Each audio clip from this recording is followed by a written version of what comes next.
story from a worker, a construction worker in New York City who was injured seriously on a construction site.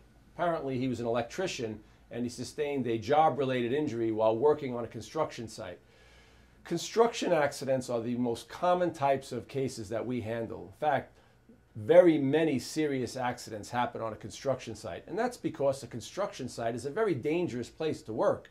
There are all types of hazards presenting on a construction site. The most common type of hazard that we encounter is what's called an elevation-related injury. An elevation-related injury is any accident or injury that is the result of the effects of gravity working on an object, a tool, a piece of pipe, or a person that falls due to gravity from a height.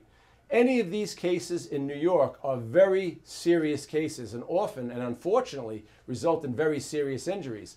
So if a construction worker falls off a ladder or falls off a scaffold, or if a pipe falls from a height and hits somebody and causes serious injury, these are often very horrible, very serious injury cases, puts the person out of work for an extended period of time, and is a very tragic event.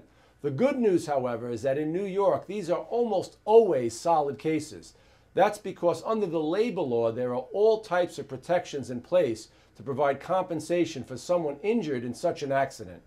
If you or someone you know has been seriously injured on a construction site due to any type of injury, it's very important that you call a qualified personal injury lawyer that handles construction-related injuries. I will add that often the worker on such a construction site has two cases. One is a workers' compensation case, which will pay for all the medical bills and pay for all of the time out of work. But in addition, the worker would have what's called a third-party case against the owner or the general contractor of the building being constructed. So if you have such a case, or if you know someone seriously injured on a construction site, it is very important for them to call a qualified lawyer as soon as possible.